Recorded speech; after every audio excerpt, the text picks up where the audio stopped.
and then we're ready to go. Okay, at this point, I would like to call the meeting to order at 6 p.m.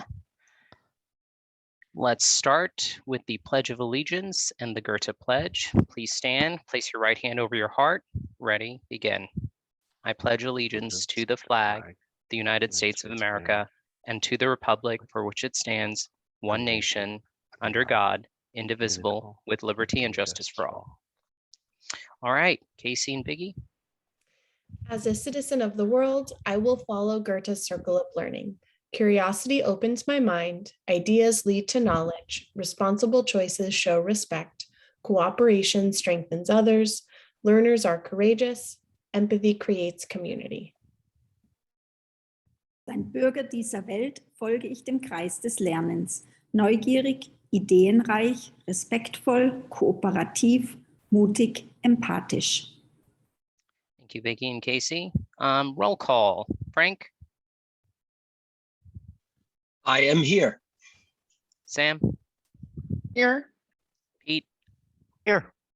Katrin? Here.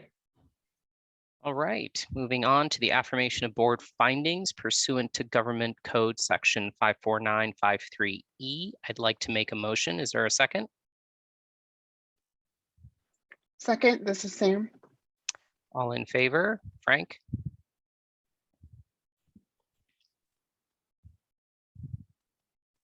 Sorry, I just stepped away. Yes. Sam? Yes. Pete? Yes. Katrin? Yes. That is a yes for me. Next, I'd like to make a motion to approve the agenda as presented. Is there a second? I'll second. That's from Pete. All in favor? Frank? Aye. Sam? Yes. Pete? Yes. Katrin? Yes. All right, moving on to public comment. Casey? The public may comment on any item that is on the agenda or any other item that is in the board's jurisdiction.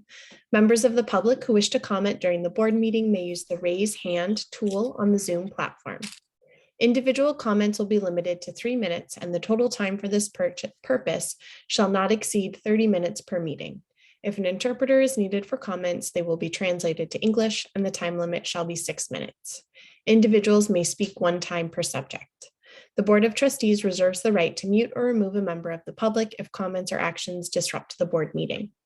Board members are prohibited from responding to or commenting on matters raised by the public that are not on the agenda.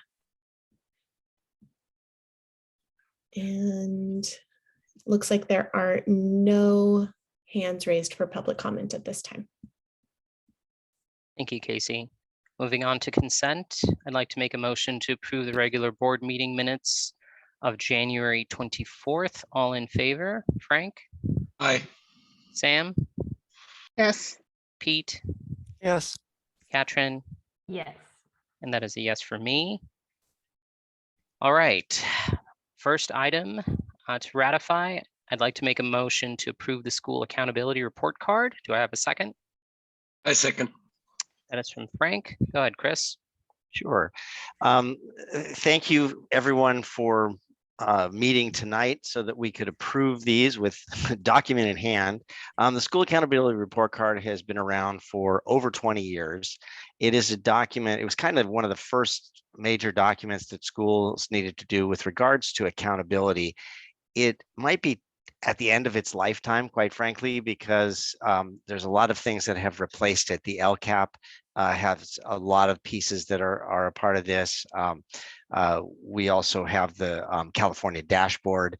So there's a lot of different pieces, but the accountability report card over the years had like little bits and pieces added to it, like the Williams settlements about textbooks and that facilities are in proper shape and those kind of things that were added bit by bit over the years. And so we are still required to do the school accountability report card. It initially was done with no I don't know, format. And so over the years, the CDE has developed a format, and then finally they created a template that they put online. It was that template that was online that we weren't able to get access to, which brings us here today. So the document was shared with you guys in the Dropbox.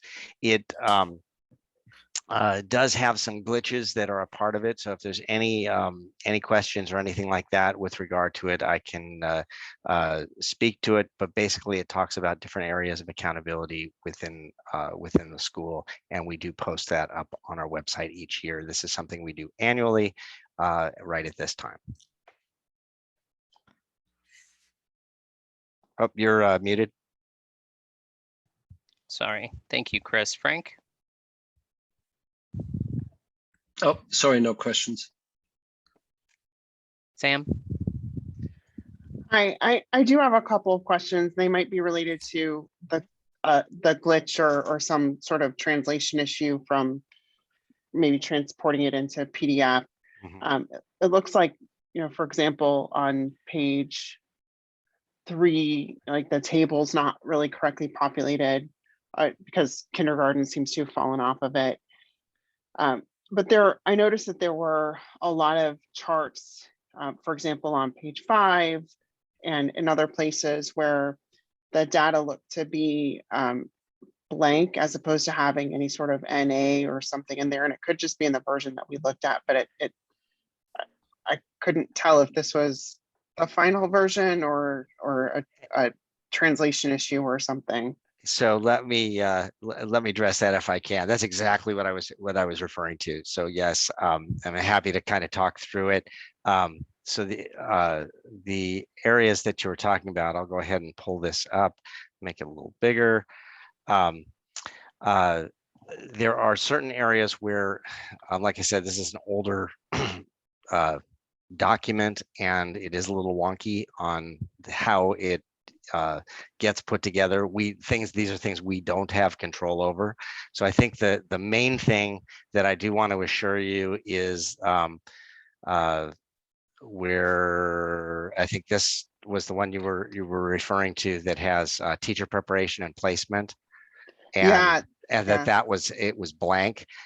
We were unable to use that portion of the document when we were filling it out, completing it. We're going to continue to check into this, and what I can assure you is this is we are fully up to date on this for the 2021 school year in terms of positions that everyone is properly credentialed and assigned. And as soon as we're able to put that into the document, we will do so and then upload that as well. But the results, Casey, do you want to just dive in on that little part, and I'll scroll to another part after that? Sure. So the way the online document works is there are certain pieces that are auto-populated from the CDE, and then certain places where you have to enter information and data in.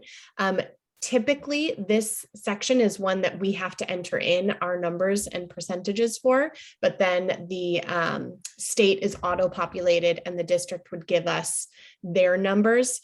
However, the online form, we were just not able to click into anything. It wouldn't let you type into any of the fields where we would input that information. So like Chris said, that's something that we're working with the CDE to make sure that we have all of that there. But like he said, we had no one who was not appropriately credentialed in last year or this year as well. There were a couple others where there were blank spots when it talks about the instructional material. When it talked, not about the instructional materials, but the results of test scores. There are the information from last year for math and for language arts and for science, but then following that, there are a whole bunch of blank ones that are like shells. And so the information is there, but it does not give, there's no way we could get rid of or delete those other pieces. So where you see the ones that say not tested, we had to put it in that way because that was our CASP test for last year. And then we entered in all of our iReady information that came in. I'm gonna give you an example of where that comes in right here. So this is the one that came through with regard to So just math. Chris, can I also just Sure. add some information here? So because of the pause on state testing due to the pandemic, normally all of this data is auto-populated from the CDE, and it's all about CASP or CAST, which is the science assessment. But since last year schools were given the option to either do CASP or to do your school benchmark, we chose to do iReady. But then on the template, they gave areas for you to add in up to 4 different assessment results. So we gave our iReady data for math and for ELA as we were supposed to, but then there were 3 additional tables beyond that we didn't have any additional data to add. So this template includes all those so that schools can put in as much information and assessment data as they want, but we've got ours in and did not have additional data points to put in there. So the Sam- blank, Oh, I'm sorry. so the blank tables that are in the testing section are for those where we didn't have information to put in. So it's not that we missed information. It just is not information that's in existence. Correct. Right, Okay. and they allowed you to do, you could put in up to 4. I'm not sure why that is, because I don't think that many schools are doing that, but it is in there and we couldn't delete the boxes from it.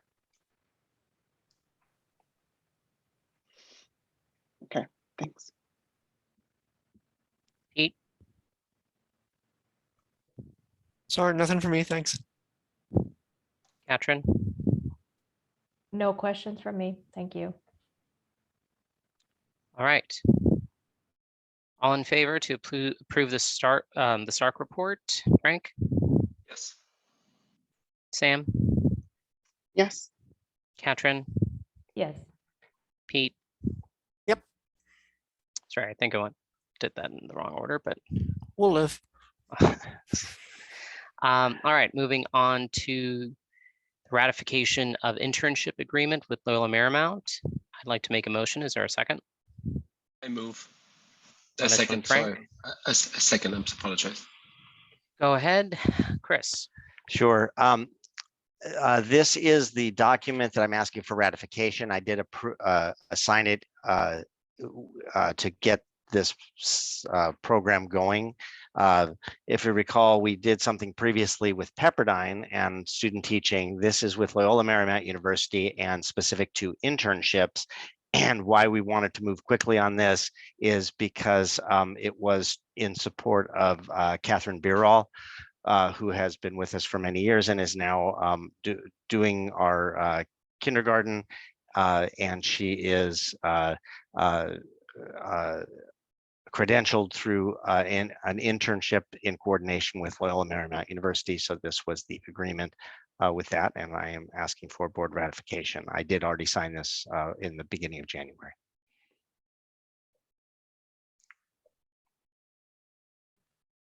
Thank you, Chris. Frank, No questions. Sam, Just want to confirm that this is okay under with legal's approval of recognizing where interns might sit and making sure there's appropriate compensation and all of that provided. Great question. And yes, we definitely did vet this with legal for both compensation and credentialing requirements. And so we're definitely thumbs up on all those areas. Great, thank you. Pete, No questions. Katrin, No questions. okay. Calendar and topics for upcoming board meetings. Frank, You need to do the Sorry, roll. don't we need to ratify it like Yeah. verbally? You Yeah, need to. you- did you I need just to skip? do Did the roll call. I not vote Yeah. on it? Yes. Oh, Sorry. yeah. I'm so fast. I'm like not even. Oh, like, I'm sorry, like, what did I miss? Was I my, know. like- All right. All in favor to ratify the internship agreement? Frank, Yes. Sam, Yes. Pete, Yes. Katrin, Yes. and that is yes for me. Now moving on to upcoming board meeting topics. Frank, None. Sam, Just wanted to re-raise the issue of selecting a secretary. If we can put that on a future agenda. yes, we will. I was going to have a couple of conversations with you and Katrin about it in our January face-to-face. I would like to have that conversation prior, but we can do it virtually. If that's all right with everyone. Sounds good. Yes. Okay. All right. Pete, Nothing for me. Katrin, No specific topics right now. all right. Frank, I do want to give you an update. Chris and I are going to review our calendar tomorrow. And we'll add it, a revised version of it onto our next board meeting for everyone to review. Okay. All right, if there's nothing else, we will now convene to close session. Chris? Okay. And do you need me for closed session or should I put you guys in a room?